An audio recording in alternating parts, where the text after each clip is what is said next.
Hello friends, welcome everyone. நான் உங்கள் சபரி.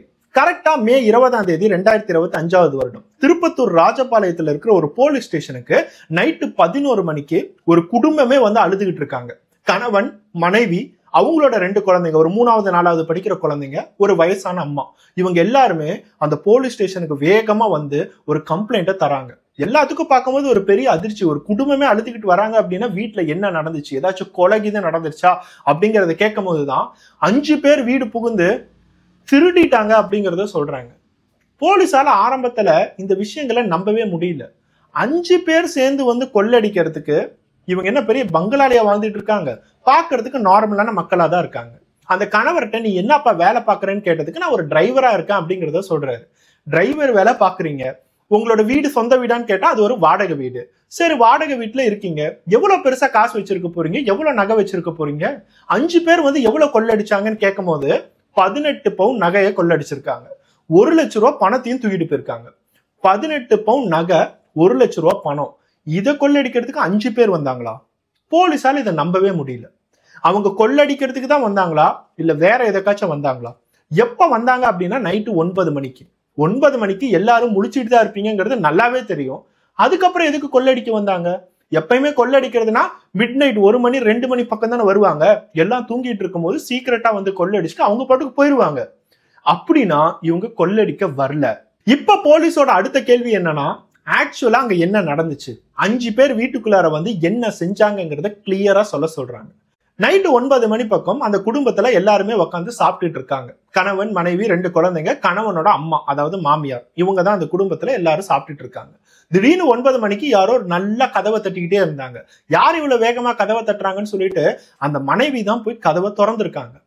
5 பேர் தப தப தபன்னு உள்ளார வந்து எல்லாத்தையுமே போட்டு அடிக்க ஆரம்பிச்சுட்டாங்க. குழந்தைன்னு கூட பார்க்காம 3வது 4வது பசங்களை எல்லாம் போட்டு அடிக்க ஆரம்பிச்சுட்டாங்க. அடிச்சதுக்கு அப்புறம் கணவன், கணவனோட அம்மா, அப்புறம் 2 பசங்க, இவங்க 4 பேத்த மட்டும் ஒரு ரூம்குள்ளார போட்டு அடைச்சிட்டாங்க. அந்த ஹால்ல மனைவி மட்டும்தான் இருக்காங்க. அந்த மனைவியோட பேர் தான் சத்யா. இதை கேட்கும் போதுதான் போலீஸ்க்கு இவங்களோட டார்கெட் என்ன அப்படிங்கறதே புரிய வருது. அப்படின்னா அவங்க 5 பேரு கொள்ளடிக்கிறதுக்கு வரல, உங்களை பார்க்க தான் வந்திருக்காங்க. உங்களுக்கும் அந்த 5 பேத்துக்கும் ஏதாச்சும் சம்பந்தம் இருக்கான்னு சொல்லிட்டு அந்த மனைவியை பார்த்து கேட்கிறாங்க. ஆனா இந்த 5 பேர்த்த நான் இதுக்கு முன்னாடி பார்த்ததே இல்லை அப்படிங்கிறத அந்த சத்யா அப்படிங்கிறவங்க சொல்றாங்க. சோ போலீஸ்க்கு அடுத்த விஷயங்களுக்கு போறதுக்கு முன்னாடி மொதல் விஷயமா இவங்க குடும்பத்தை பத்தி தெரிஞ்சுக்கணும். அந்த இடத்துல கணவர் அப்படிங்கிறவரு வீரபத்ரன். இந்த வீரபத்ரன் அப்படிங்கிறவரு ராஜபாளையம் சேர்ந்தவர் தான். 40 வயசு பக்கம் இருக்கும். ஆரம்பத்துல இருந்தே கார் டிரைவரா தான் வேலை பார்த்துட்டு இருக்காரு. ஒரு சொந்தமா கார் வச்சிருக்காரு. எங்கெங்கெல்லாம் டூரிஸ்டுக்கு போகணுமோ அங்கெங்கெல்லாம் ஓட்டிட்டு போய் ஒரு 2 நாள் 3 நாள் பக்கம் டூர்லாம் முடிச்சுட்டு அவர் காசு எடுத்துக்கிட்டு வீட்டுக்கு வருவார். அந்த டிரைவர் வேலை மூலியமா கிடைக்கிற காசை வச்சுதான் அந்த டோட்டல் ஃபேமிலியே ஓடுது. அவரோட மனைவி பேரு சத்யா. சத்யாவுக்கு 30 வயசு. வீட்டு வேலைகள் எல்லாத்தையுமே முடிச்சுட்டு தன்னோட மாமியாரை பார்த்துக்கிட்டு 2 குழந்தைங்களை பார்த்துக்கிட்டு ரொம்ப நிம்மதியா இருக்காங்க.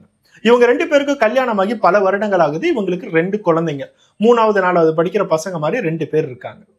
மாமனார் ஆல்ரெடி இறந்துட்டாரு. அதனால மாமியாரை மட்டுமே டேக் கேர் பண்ணிக்கிட்டு இந்த வீட்டுல எல்லாமே நீட்டா ஓடிட்டு இருக்கு. காசு கம்மி தான் இருந்தாலும் குழந்தைங்களை நல்ல ஸ்கூல்ல படிக்க வைக்கிறதும், எங்கெங்கெல்லாம் சவாரி கிடைக்குதோ அந்த டாக்ஸி எடுத்துக்கிட்டு போய் எல்லா வேலைகளுமே பார்த்து முடிச்சு கிடைக்கக்கூடிய சம்பளத்தை வச்சுக்கிட்டு அவங்க சேமிப்போட நல்லபடியா வாழ்ந்துட்டு இருக்காங்க. போலீஸ்க்கு இதை கேட்கும் போது எல்லாமே நீட்டா தான் போயிட்டு இருக்கு. அப்புறம் யார் உங்களை பழி வாங்குறதுக்கு இந்த மாதிரி வந்தாங்க? என்ன நடந்துச்சு? அடுத்தது அந்த வீட்டுல உங்களோட மனைவியை மட்டும் அந்த ஹால்ல நிக்க வச்சு அவங்க என்ன பண்ணாங்க? 5 பேர் வந்து ரேப் பண்ணாங்களா அப்படிங்கிறது தான் அவங்களோட முக்கியமான கேள்வி. ஏன்னா எல்லாத்தையுமே போட்டு அடைச்சிட்டாங்க. ஒரே ஒரு பொண்ணை மட்டும் அந்த இடத்துல வச்சிருக்காங்கன்னா மேபி அந்த பொண்ணை டார்கெட் பண்ணி அவங்க வந்திருக்கலாம்ல. போலீஸ் கேட்ட கேள்விக்கு ஆக்சுவலா சத்யாவால பதில் சொல்லவே முடியல. அவங்க 5 பேருமே எதுக்கு என்னை ஹால்ல நிக்க வச்சாங்கன்னு சொல்லி எனக்கு தெரியல. என்னை மிரட்டினாங்க. கோல்டு எங்க இருக்குது, காசு எங்க இருக்கு அப்படிங்கறத கேட்டாங்க. தங்க இருக்கிற இடத்துக்கு நான் கூட்டிட்டு போன பீரோவை ஓபன் பண்ண 18 பவுன் அப்படியே தூக்கிட்டாங்க. 1 லட்ச ரூபாய் பணம் இருந்துச்சு, அதையும் எடுத்துக்கிட்டாங்க. என்னோட தாலி செயினை முதற்கொண்டு எடுத்துட்டு போயிட்டாங்க. இவ்வளவுதான் பண்ணாங்க. ஆனா எதுக்காக என்னை தனியா அங்க நிக்க வச்சாங்கன்னு எங்களுக்கு தெரியல அப்படிங்கறத சொல்றாங்க. அந்த பெண்ணான சத்யா இந்த விஷயத்த சொல்லும் போது அவங்க பக்கத்துல அவங்களோட கணவர், 2 பசங்க, அம்மா எல்லாமே இருந்தாங்க. போலீஸ்க்கு ஒரே ஒரு விஷயத்த சத்யாவோட கண்ணை பார்க்கும்போது தெரியுது. எதையோ மூடி முழுங்குறாங்க, எதையோ மறைக்கிறாங்க. அந்த 5 பேர் இந்த வீட்டுக்குள்ளார வந்ததுக்கு காரணம் கண்டிப்பா இந்த பெண்ணா தான் இருக்கணும். எதுக்காக அவங்களை மட்டும் ஹால்ல நிக்க வச்சாங்க? சோ எல்லாத்தையுமே தனித்தனியா விசாரிக்கிறோம்னு சொல்லிட்டு அந்த கணவராகட்டும், 2 பசங்களாகட்டும், அம்மாவாகட்டும் எல்லாத்தையும் வெளியே அமுச்சு விட்டுட்டு சத்யா கிட்ட மட்டும் சீக்கிரட்டா விசாரிக்க ஆரம்பிச்சாங்க. போலீஸ் சொல்றதே ஒரே ஒரு விஷயம்தான், நீங்க சொல்றது எக்காரணத்து கொண்டும் வெளியே போகாது, என்ன நடந்துச்சு அப்படிங்கறத நீட்டா சொன்னா மட்டும்தான் குற்றவாளிகள் யாரு அப்படிங்கறத கண்டுபிடிக்க முடியும். என்ன அவங்க உங்களுக்கு பண்ணாங்க, எதனால அந்த ஹால்ல உங்களே தனியா நிக்க வச்சாங்க அப்படின்னு கேட்கும் போதுதான் அந்த சத்யா அப்படிங்கிற பெண்மணி கண்ணீரோட நடந்த எல்லா கொடூரமான விஷயங்களும் சொல்றாங்க. அந்த 5 பேரு திடீர்னு வீடு புகுந்தது திருடுறதுக்காக இல்ல, இந்த சத்யா அப்படிங்கிற பெண்மணியை நிர்வாணப்படுத்துறதுக்காக. 2 பசங்களோட அம்மாவை நிர்வாணப்படுத்தி அதை போட்டோ எடுக்கிறதுக்கு தான் அந்த 5 பேரு அவ்வளவு அவசரமா வந்தாங்க. அது யாருக்கும் தெரியக்கூடாது அப்படிங்கிறதுக்கு தான் கணவனாகட்டும் பசங்களாகட்டும் அம்மாவாகட்டும் எல்லாத்தையுமே ஒரு ரூம்குள்ளார போட்டு பூட்டி இருக்காங்க. இது திருட்டு மாதிரி தெரியணும் அப்படிங்கிறதுக்காக தான் பணம் நகை எல்லாத்தையுமே எடுத்துட்டு போயிருக்காங்க. போலீஸ்க்கு இப்ப கொஞ்சம் கொஞ்சமா புரிய வருது, அவங்க உங்களே பழி வாங்கறதுக்காக வந்திருக்காங்க, உங்களுக்கும் அவங்களுக்கு எந்த தொடர்பும் இல்லைன்னு சொல்றீங்க. அந்த 5 பேரும் உங்களை நிர்வாணப்படுத்தி என்ன பண்ணாங்க, ஆக்சுவலா அவங்க 5 பேருமே வீடியோ எடுத்திருக்காங்க அப்படிங்கறத சத்யா சொல்றாங்க. எதுக்கு என்ன வீடியோ எடுத்தாங்க, யாருகிட்ட கொடுத்தாங்க எதுவுமே தெரியலங்க, அவங்க பாட்டுக்கும் வீடியோ எடுத்துக்கிட்டு வீட்டுல இருக்கிற காசு தங்கம் எல்லாத்தையுமே எடுத்துட்டு போயிட்டாங்க இப்படிங்கறத அழுதுகிட்டே சொல்றாங்க. சோ போலீஸ்க்கு இப்ப இதுல இருக்கிற மர்மம் கொஞ்சம் கொஞ்சமா புரிய வருது. ஒருத்தவன் உங்களை நிர்வாணப்படுத்தி வீடியோ எடுத்துட்டு போறான் அப்படின்னா அந்த வீடியோ அவனுக்காக இல்ல, வேற யார்கிட்டயும் கொடுக்கறதுக்கு போறான், யாரோ உங்களே பழி வாங்குறதுக்காக காத்துட்டு இருக்காங்க. என்ன நடந்துச்சு, யார் மேல நீங்க சந்தேகப்படுறீங்க இப்படிங்கிறது எவ்வளவு கேட்டாலும் சத்யாவால ஒண்ணுமே சொல்ல முடியல. சத்தியமா நான் யாருக்குமே தப்பு பண்ணதே இல்லைங்க, யார் இவங்க 5 பேருங்கிறது எனக்கு சத்தியமா தெரியல, எதுக்கு வீடியோ எடுத்துட்டு போனாங்கன்னு தெரியல, இந்த வீடியோ வச்சு என்ன பண்ண போறாங்கன்னு தெரியலங்கிறத கத்துன்னு கத்துறாங்க. சத்யா கத்தும் போது அந்த போலீஸ் ஸ்டேஷனுக்கு வெளியில இருக்கிற அவங்களோட கணவராகட்டும் அம்மாவாகட்டும் எல்லாருமே உள்ளார வராங்க. அப்போதான் அவங்களுக்கு சத்யாவுக்கு என்ன நடந்திருக்கு, அவங்களுக்கு நடந்த ட்ராமா என்ன அப்படிங்கிறது புரிய வருது. கொஞ்சம் யோசிச்சு பாருங்க, 5 பேர் யாருன்னே தெரியல, திருட மாதிரி உள்ளார வந்து உங்களை மட்டும் அந்த ஹால்ல வச்சு உங்க கூட இருக்க கணவனாகட்டும் அப்பாவாகட்டும் யாராகட்டும் ரூம்குள்ளார பூட்டி உங்களை நிர்வாணப்படுத்தினா அந்த இடத்துல உங்களுக்கு அந்த மனசுல எப்படி ஃபீல் ஆகும், உங்களுக்கு இருக்கிற அந்த பயத்தை கொஞ்சம் யோசிச்சு பாருங்க. அந்த நிலைமையில தான் இப்ப சத்யா இருக்காங்க.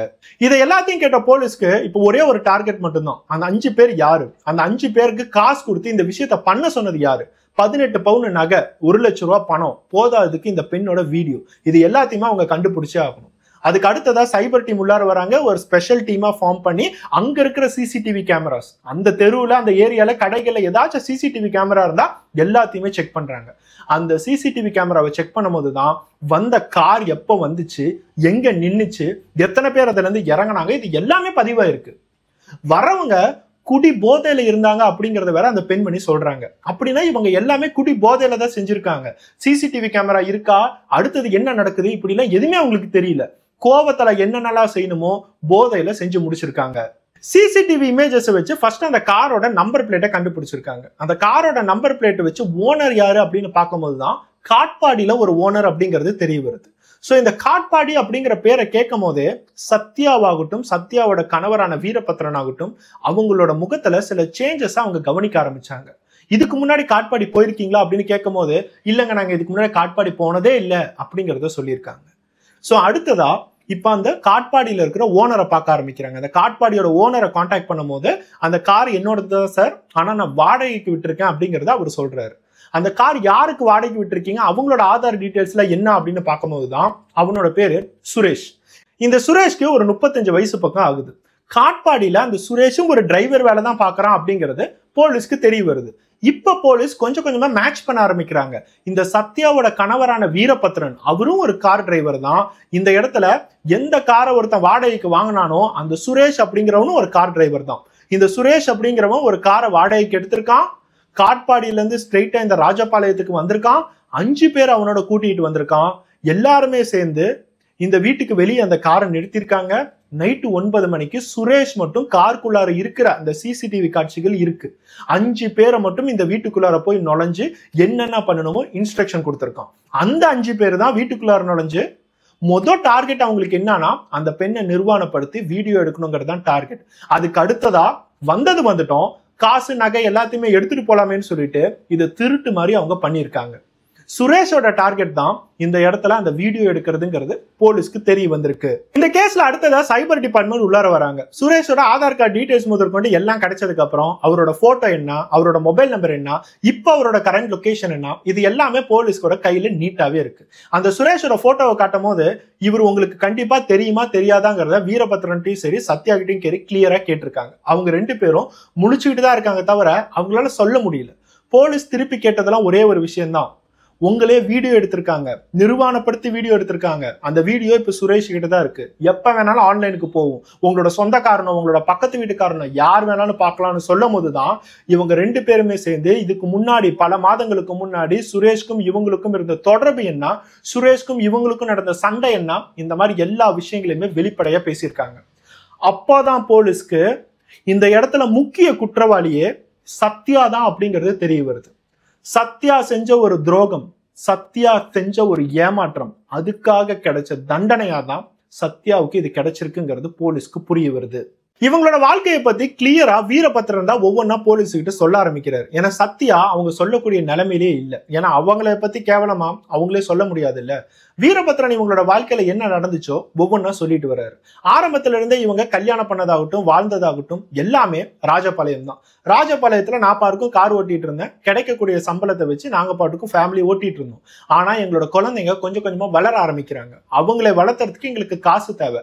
அதனால எந்த சிட்டில கார் டிரைவர்ஸ்க்குல நிறைய காசு கிடைக்குது அப்படிங்கறத நான் யோசிச்சு பார்த்தேன். அப்பதான் என்னோட ஃப்ரெண்டான சுரேஷை நான் கான்டாக்ட் பண்ணேன். இந்த சுரேஷ் அப்படிங்கிறவங்க காட்பாடியில ஒரு கார் டிரைவரா தான் இருக்கும். அந்த காட்பாடியில கார் டாக்ஸி நிறைய பேர் ஓட்டுறாங்க, நிறைய அது மூலியமா காசு வருது. ஊபர், ஓலா இந்த மாதிரி நிறைய விஷயங்களால சம்பாதிக்க முடியுங்கிறது எனக்கு தெரிய வந்துச்சு. அதனால சுரேஷை கான்டாக்ட் பண்ணேன். கொஞ்ச நாள் போய் காட்பாடியில வாழ ஆரம்பிச்சேன். அங்க டாக்ஸி சர்வீஸ் எல்லாத்தையும் பண்ணேன். அது மூலியமா எனக்கு காசு நிறைய வந்துச்சு. ஆனா நான் மட்டும் அங்க தனியா இருந்து என்ன பண்ண போறேன், என்னோட குடும்பத்தோட இருக்கணும், நாங்க பேசாம காட்பாடிக்கே ஷிஃப்ட் ஆயிடலாம்னு சொல்லிதான் என்னோட மனைவியான சத்யா, என்னோட 2 குழந்தைங்க எல்லாத்தையுமே நான் காட்பாடிக்கு கூட்டிட்டு வந்தோம். அந்த குடும்பம் காட்பாடியில நல்லபடியா தான் வாழ்ந்துட்டு இருந்தாங்க. நல்ல சம்பளம், கார் ஓட்டுறதுக்கு நீட்டான காசு கிடைக்குது. ராஜபாளையத்துல அவ்வளவு காசுலாம் கிடைக்கவே இல்லை. அவங்களோட வாழ்க்கை இந்த மாதிரி சந்தோஷமா கொஞ்சம் மாதங்கள் போயிட்டு இருக்கும் போதுதான் சுரேஷ் அடிக்கடி இந்த ராஜபத்ரன் வீட்டுக்கு வர ஆரம்பிச்சான். எதுக்கு வரான் அப்படிங்கிறதே தெரியல. அடிக்கடி இந்த ராஜபத்ரன்ட்ட பேசுறதுக்காகவும் குடிக்கிறதுக்காகவும் வெவ்வேறு சமாச்சாரங்களுக்காகவும் சவாரி இருக்கு, வாடகைக்கு வரியா, டூருக்கு போறியா இப்படின்னு ஏகப்பட்ட விஷயங்களை கேட்கறதுக்காக அடிக்கடி வீட்டுக்கு வர ஆரம்பிச்சான். வீட்டுக்கு வந்தது மட்டும் இல்லாம சத்யாவை தப்பா பார்க்க ஆரம்பிச்சான். ஆரம்பத்துல இவனுக்கு சத்யாவை பார்க்கும்போது ரொம்ப பிடிச்சு போச்சு. ஒரு பாலியல் ரீதியான தொடர்பை வைக்கணும்னு சொல்லிட்டு அவனுக்கு தோணிக்கிட்டே இருந்திருக்கு. 2 பசங்களோட அம்மாவா இருந்தாலும் சரி, 30 வயசு ஆகுது, நமக்கு 35 வயசு ஆகுது.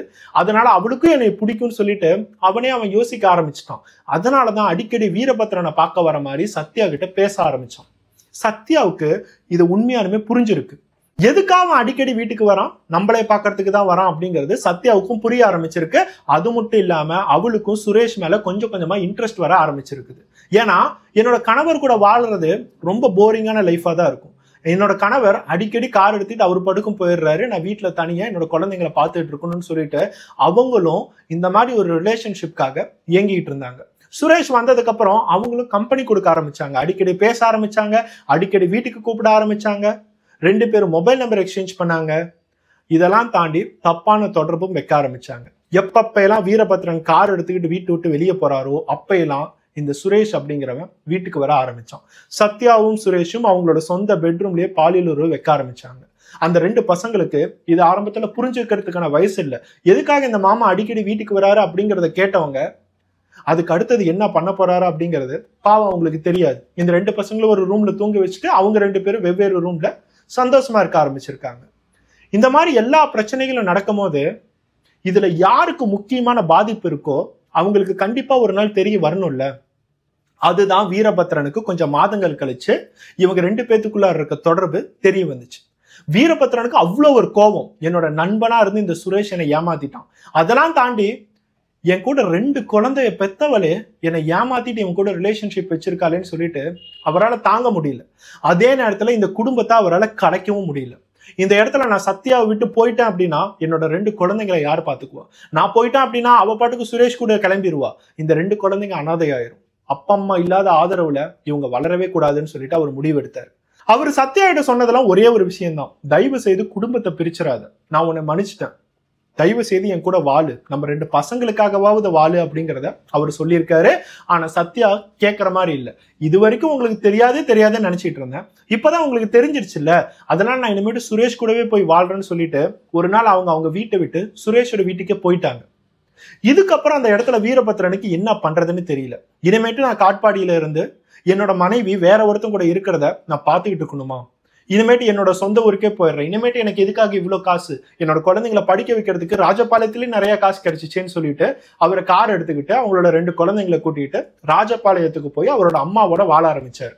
அப்பாவும் பாட்டியோட வளர்ப்புல 2 மாசம் அந்த பசங்க வாழ ஆரம்பிச்சாங்க. இந்த மாதிரி சமயத்துலதான் இந்த 2 மாசத்துக்குள்ளார சத்யா அவங்க அப்பா காட்பாடியில இறந்துட்டாரு. காட்பாடியில அவரும் ஸ்டே பண்ணியிருந்தார். சத்யா அவங்க அப்பா இறந்ததுக்கு அப்புறம் சத்யா ரொம்ப அலோனா ஆயிட்டாங்க.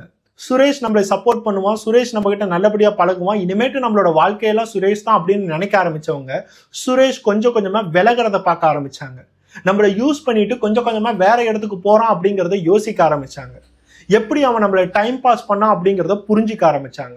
இனிமேட்டு சுரேஷ் நம்மளோட வாழ்க்கையில நம்ம திரும்பி போகிறதுக்கு ஒரே ஒரு இடம் மட்டும்தான் இருக்கு, அது வீரபத்ரன், நம்மளோட 2 குழந்தைங்க அப்படிங்கிறத அவங்க முடிவு பண்ண ஆரம்பிச்சாங்க. 2 மாசம் கழிச்சு காட்பாடியில இருந்து திருப்பி ராஜபாளையத்துக்கு வீரபத்ரனோட காலில் விழுந்து இனிமேட்டு நான் எங்கேயும் போக மாட்டேன், நான் செஞ்ச தப்ப மன்னிச்சிருங்கன்னு சொல்லும் போது வீரபத்ரனுக்கு அவ்வளவு சந்தோஷம். நான் எப்பயுமே உன்னை விரும்பிட்டு தான் இருப்பேன், இந்த குடும்பம் என்னைக்குமே பிரியவே கூடாதுன்னு சொல்லிட்டு சத்யா அவர் ஏத்துக்கிட்டார்.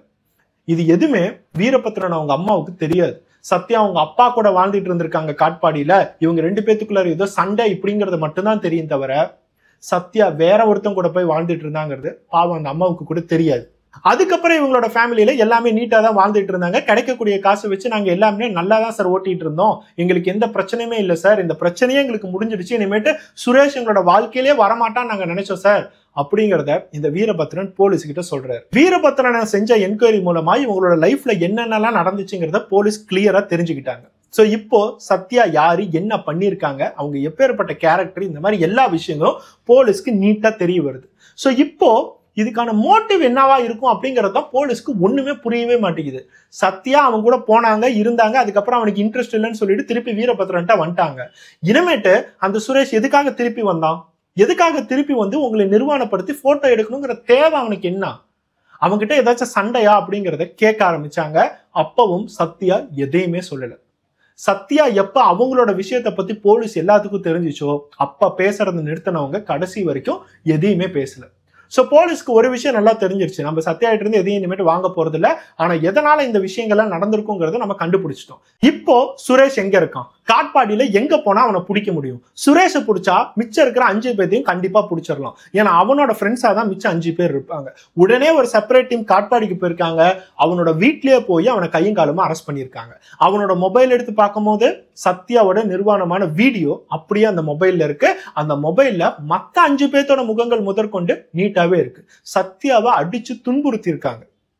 ஆரம்பத்துல அவங்க ட்ரெஸ்ஸை கழட்ட மாட்டேன்னு சொல்லும் போது நீ கழட்டிதான் ஆகணும் இல்லாட்டி கொன்றுவன்னு சொல்லிட்டு மிரட்டி இருக்காங்க. இது எல்லாமே நடந்தது அந்த இடத்துல சத்யா தனியா இருக்கும் போது, தன்னோட குடும்பத்தினர் எல்லாமே வேற ஒரு ரூம்ல பூட்டி அடைச்சும் போது, நைட் 9 மணிக்கு யாருமே நம்மளை உதவுறதுக்கு இல்லையேன்னு யோசிச்சும் போது, 5 குடிகாரங்க நமக்கு முன்னாடி இந்த மாதிரி செய்யும் போது அந்த பெண்மணி எவ்வளவு பாதிக்கப்பட்டிருப்பாங்கிறத கொஞ்சம் யோசிச்சு பாருங்க.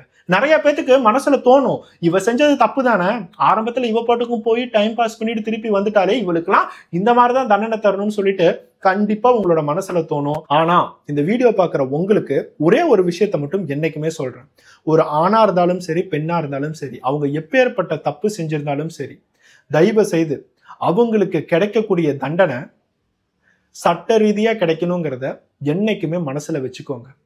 நீங்க உங்க கோபத்தால தரக்கூடிய தண்டனையால அந்த இடத்துல நீங்களும் ஒரு கிரைம்ல தான் போய் முடிப்பீங்க தவிர அந்த இடத்துல யாருக்கும் எந்த இடத்துலயுமே நீதி கிடைக்காது. முக்கியமா ஒரு பெண்மணிய, அவங்க ஒரு பெண் அப்படிங்கிறது தெரிஞ்சதை தாண்டியும் அவங்களோட மரியாதை, அவங்களோட மானத்தை கொஞ்சம் டிஸ்டர்ப் பண்ற மாதிரி நீங்க தண்டனை கொடுத்தாலும் அது நீங்க செய்யற ஒரு மிகப்பெரிய தப்பு அப்படிங்கறத தெரிஞ்சுக்கோங்க. காட்பாடியில சுரேஷ் அரெஸ்ட் பண்ணதுக்கு அப்புறம் அப்படியே ராஜபாளையத்தை தூக்கிட்டு போலீஸோட ஸ்டைல்ல விசாரிக்க ஆரம்பிக்கிறாங்க. உன் கூட 5 பேர் யாரு, உனக்கும் சத்யாவுக்கு என்ன சம்பந்தம்ங்கிறது எங்களுக்கு நல்லாவே தெரியும். ஆனா இப்பதான் அவங்க பிரிஞ்சு போயிட்டாங்கல்ல, எதுக்காக இந்த விஷயத்த செஞ்ச, எதுக்காக இந்த கேவலமான விஷயத்த செஞ்ச? தங்கத்தை எடுத்த, காசு எடுத்த, திருடணும் அப்படின்னா திருடிட்டு போக வேண்டியது தானே? எதுக்காக அந்த பெண்ணை நிர்வாணப்படுத்தி வீடியோ எடுத்த? அந்த வீடியோவை என்ன செய்ய போற? யாரு கேட்டாங்க? இந்த மாதிரி எல்லா கேள்விக்கும் சுரேஷ் கொஞ்சம் கொஞ்சமா பதில சொல்ல ஆரம்பிக்கிறான். சத்யாவை எனக்கு ரொம்பவே பிடிக்கும். அவளை பிடிச்சதுனாலதான் அடிக்கடி வீரபத்ரனோட வீட்டுக்கு போய் அவளை நான் பார்க்க ஆரம்பிச்சேன். குடும்பம் இருக்கு, குழந்தைங்க இருக்கு, இது எல்லாத்தையும் தாண்டி அவளை எனக்கு பிடிச்சிருந்துச்சு. உண்மையானுமே நான் அவளை லவ் பண்ணேன். அதுக்கப்புறம் நாங்க 2 பேருமே சந்தோஷமா வாழுவோம் அப்படிங்கறத நினைச்சோம். அதனாலதான் அவ வீட்டை விட்டு தனியா வந்தா நாங்க 2 பேரும் சந்தோஷமா வாழ ஆரம்பிச்சோம். 2 மாசத்துல அவங்க அப்பா இறந்துட்டாரு. அவங்க அப்பா இறந்ததுக்கு அப்புறம் அவளுக்குள்ளார என்ன மாற்றங்கள் வந்துச்சு அப்படிங்கறதே எனக்கு தெரியல. என்ன நினைச்சா அப்படிங்கறது எனக்கு புரியல. நான் போர் அடிச்சிட்டேனா அப்படிங்கறது எனக்கு தெரியல. நானே இன்ட்ரெஸ்ட் காட்டல அப்படிங்கறத அவளே சொன்னா. இங்க இருக்கிறதே பிடிக்கலங்கிறத சொன்னா. அவ பசங்களை மிஸ் பண்றேன்னு சொன்னா. திருப்பி என்னோட கணவர்கிட்ட போகணுமேன்னு சொல்லிட்டு எவ்வளவுதான் நான் சண்டை போட்டு நிறுத்துறதுக்கு ட்ரை பண்ணாலும் என்னை விட்டுட்டு தான் சார் அவ போனா. அவளை விட்டுட்டு நான் போகவே இல்லை. என்னை ஏமாத்திட்டு அவ போயிட்டா. ஒருத்தவனை ஏமாத்திட்டு அவ வந்தா, ஆனா இப்ப என்னை ஏமாத்திட்டு போயிட்டா. அதனாலதான் அவளை நான் பழி வாங்கணும்னு நினைச்சேன். அவ மேல இருந்த அந்த ஆசையினால என்னை பிச்சைக்கார மாதிரி யூஸ் பண்ணிட்டு போயிட்டா. அவளை பழி வாங்கியே ஆகணுங்கிறதுக்கு தான் நான் இந்த மாதிரி பிளான் போட்டேன். அன்னைக்கு அந்த சுரேஷ் அப்படிங்கிறவன் அவனோட ஃப்ரெண்ட்ஸோட சேர்ந்து குடிச்சிட்டு இருந்திருக்கான். குடிச்சிட்டு இருக்கும் போது இந்த சத்யாவை பத்தி பேசியிருக்காங்க. சத்யாவை பத்தி பேசும்போது அவளை பழி வாங்கியே ஆகணும்னு சொல்லிட்டு இவங்க குடி போதையில என்ன செய்யறோன்னு தெரியாம முடிவு பண்ணியிருக்காங்க. கார் ஓட்டிட்டு ஸ்ட்ரெயிட்டா ராஜபாளையத்துக்கு போய் அங்கேயும் நல்லா குடிச்சிட்டு ஸ்ட்ரெயிட்டா அந்த ராஜபத்ரன் வீட்டுக்கு வெளியவே வந்து நிறுத்தியிருக்காங்க. சுரேஷ் அவங்க 5 பேர்த்துட்டு ஒரே ஒரு விஷயம் தான் சொல்றான். வீட்டுக்குள்ளார போங்க, எப்படியாச்சும் அவளை நிர்வாணப்படுத்தி வீடியோ எடுங்க. அந்த வீடியோவை வச்சாவது நான் பாத்துக்கிறேன். அந்த வீடியோவை வச்சாவது அவளை நான் பிளாக்மெயில் பண்ணி எப்ப எல்லாம் வேணுமோ யூஸ் பண்ணிக்கிறேன். இப்படிங்கிறத சொல்லும் போதுதான் போலீஸ்க்கு இவனோட மோட்டிவ் என்னங்கிறது தெரிய வந்திருக்கு. எப்படியோ ஒரு டைம் அவன் நம்ம கூட வந்துட்டா, இப்ப இந்த வீடியோவை வச்சு பிளாக்மெயில் பண்ணா நம்ம எப்ப வேணும்னாலும் அவளை யூஸ் பண்ணிக்கலாம் அப்படிங்கிற மோட்டிவ்ல தான் வீடியோ எடுக்க சொல்லியிருக்கான். ஆனா எவ்வளவு ஒரு கேவலமான ஆளு அப்படிங்கறத கொஞ்சம் யோசிச்சு பாருங்களேன். லவ் பண்றாங்கிறத சொல்றான், இவ என் கூட வந்து தங்குவா, அவளை எனக்கு பிடிக்குங்கிறத சொல்றான். ஆனா அவனோட ஃப்ரெண்டான 5 பேர்த்த வச்சு நிர்வாணப்படுத்தி வீடியோ எடுக்க சொல்றான். இந்த மாதிரி கேரக்டர்ஸ்லாம் எப்படி நம்ம ஏத்துக்கிறது அப்படிங்கறதே தெரிய வரல. சத்யா ஒரு மாதிரி கேரக்டரா இருந்தா இந்த சுரேஷ் வேற மாதிரி கேரக்டரா இருக்கான். மொத்தத்துல இவங்க 2 பேருமே இவங்களை எப்படி கேட்டகரைஸ் பண்றதுன்னு தெரியல. அந்த மாதிரி கெட்ட வார்த்தைகளை நான் யூஸ் பண்ண விரும்பல. எனிவே இந்த சம்பவம் இப்படி முடிஞ்சிருக்கு. அந்த கார்ல சுரேஷோட வந்தவங்களோட பேரு ஜாவர், கர்ணன், மணிகண்டன், சசிதரன், மேகராஜ். இவங்க 5 பேருமே கார் சர்வீஸ் ஆகட்டும், கார் டிரைவர்ஸ் ஆகட்டும், இந்த மாதிரி வேலைகளை பாக்குறவங்க தான். எல்லாமே ஃப்ரெண்ட்ஸ் தான். அடிக்கடி சேர்ந்து குடிப்பாங்க. இவங்க எல்லாருமே சேர்ந்து குடிச்சிட்டு அன்னைக்கு அந்த மாதிரி ஒரு கிரைமை பண்ணியிருக்காங்க. அந்த இடத்துல வீடியோ கிடைச்சதுக்கு அப்புறம் இவங்க 5 பேருக்கு காசு பணம் ஏதாச்சும் இருக்கான்னு சொல்லி தேட ஆரம்பிச்சிருக்காங்க.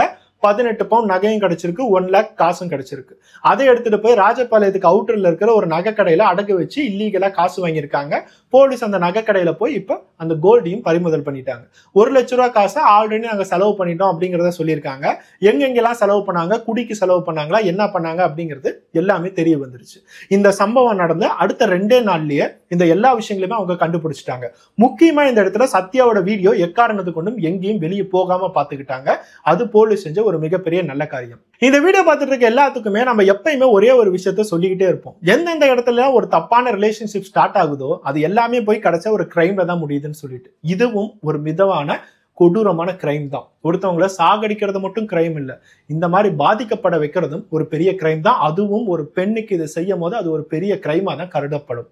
இவங்க மேல அட்டெம்ப்ட் ஃபார் ரேப் அப்படிங்கிற செக்ஷனையும் தாண்டி ஒரு ரூம்ல ஒரு பெண்ணை தனிமைப்படுத்தியிருக்காங்க. அது மட்டும் இல்லாம அவங்களை நிர்வாணப்படுத்திருக்காங்க. இந்த மாதிரி எல்லாத்துக்குமே ஒவ்வொரு செக்ஷனை ஆடப் ஆகிக்கிட்டே போய் கடைசியா இவங்க எத்தனை வருஷம் ஜெயில போய் முடிக்க போறாங்க அப்படிங்கிறதே தெரியல. இவங்க செஞ்ச தப்பு, சுரேஷ்க்கு இவங்க மேல இருக்கிற ஒரு கோவம், அந்த கோவத்தை மறந்துட்டு சுரேஷ் வேற ஒரு வாழ்க்கையை தேடிக்கிட்டு அவன் வாழ்ந்திருக்கலாம். ஆனா அந்த கோவத்தை காட்ட போய் கடைசியா பாருங்க இவங்க எல்லாருமே இப்ப ஜெயிலுக்கு தான் போக போறாங்க. இந்த சம்பவம் அந்த சத்யாவால என்னைக்குமே மறக்கவே முடியாத ஒரு விஷயமா இருக்கும். என்னைக்குமே மறக்கவே முடியாத ஒரு விஷயமா அந்த வீரபத்ரன் ஆகட்டும் அந்த குடும்பத்துக்கு எல்லாத்துக்குமே இருக்கும். இது எல்லாமே எதனால நடக்குது? குடும்பத்துல கிடைக்கிற ஒரு அன்பை விட்டுட்டு காமம் அப்படிங்கிற ஒரு எச்சைக்கு, காமம் அப்படிங்கிற ஒரு சாக்கடைக்கு, அவங்களோட ஒரு போதைக்காக அவங்க அதுல போய் விழுறாங்க. யாரு என்ன எப்படிப்பட்டவன், கடைசியா நம்மளோட வாழ்க்கை எப்படி ஆக போகுது அப்படிங்கிறது எதுவுமே யோசிக்கிறது இல்லை.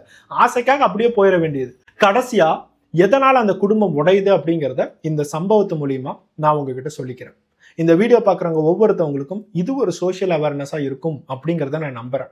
என்னைக்காச்சும் ஒரு நாள் உங்க குடும்பத்தை விட்டு வேற ஏதோ ஒரு விஷயத்துல மேல இன்ட்ரெஸ்ட் வருது, குடும்பத்தை விட்டு போய் வேற யார் கூட இருக்கலாமே அப்படிங்கறது தோணுது. இந்த மாதிரி மனிதனுக்கு நடக்கிறது நார்மல் தானே அப்படிங்கறத சொல்லிட்டு நார்மலா செய்யறதுக்கு தோணும். ஆனா தயவு செய்து இந்த மாதிரி சம்பவங்களை நீங்க கேட்கும் போதாவது அதுக்கான இம்பாக்ட் என்ன, உங்க குடும்பத்துல நடக்க போற விஷயங்கள் என்ன அப்படிங்கிறத கொஞ்சம் அவுட்லைனா நீங்க தெரிஞ்சுக்குவீங்கிறத நான் நம்புறேன். நெக்ஸ்ட் ஒரு வீடியோல பார்ப்போம். Bye by.